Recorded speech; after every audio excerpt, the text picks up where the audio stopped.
جن عورتوں کے ہاں پہلا بچہ، پہلی اولاد بیٹی ہوتی ہے، وہ ان عورتوں پر فضیلت رکھتی ہیں جن کے ہاں پہلا بچہ بیٹا ہوتا ہو۔ حدیث سنا دی ہے میں نے آپ کو۔ ممکن ہے کوئی کہے کہ صاحب یہ تو ہمارے ہاتھ میں ہی نہیں ہے، تو ہاں کچھ فضیلتیں عطائی بھی تو ہوتی ہیں، کچھ فضیلتیں جزائی ہوتی ہیں، کچھ فضیلتیں عطائی ہوتی ہیں۔ یہ اس خاتون پر عطائے پروردگار ہے کہ اسے اللہ نے پہلے بیٹی دی ہے۔ جن کو اللہ 3 بیٹیاں مسلسل دے دے، میرے مولا نبی فرماتے ہیں جنت کی ضمانت میں لیتا ہوں۔ بیٹی، خود اس لفظ بیٹی میں کتنا پیار ہے کہ کوئی ان سے پوچھے جن کے ہاں بیٹی نہیں ہے۔ یہ ہے تمہید زندگی۔ جینے کا مزہ آتا ہے، جینے کے لیے کا شوق بڑھتا ہے کہ ابھی اور مجھے زندہ رہنا ہے، مجھے بیٹی ملی ہے۔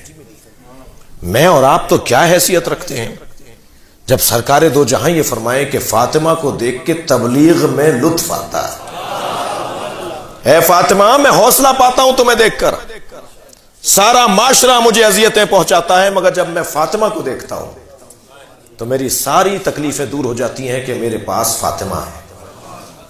بیٹی تمہید زندگی، یہ جب اصل زندگی میں ڈھلتی ہے تو یہ بیوی بنتی ہے۔ بیٹی جب زوجہ بن جائے تو یہ اصل زندگی ہے۔ خبردار بیٹیوں کو گھر نہ بٹھاؤ، وقت آ جانے پر، اہل مل جانے پر، کف مل جانے پر، ظاہری اور بظاہر کوئی اگر ہم پلہ ہے مل جانے پر ان کو بیا دو۔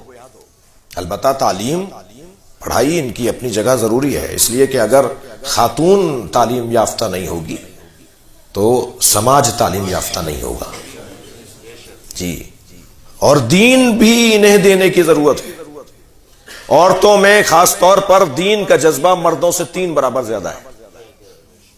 اگر میری بات روشن نہ ہو تو مثال دوں، میں تو 3 مجلسوں کے بعد تھک جاتا ہوں۔ یہ سارے دن مجلس ایک گھر سے دوسرے گھر میں، دوسرے گھر سے تیسرے گھر میں، اور اس کے بعد بھی گھر آ کر کہتی ہیں ایک مجلس رہ گئی ہے وہ کر کے آ جاؤں۔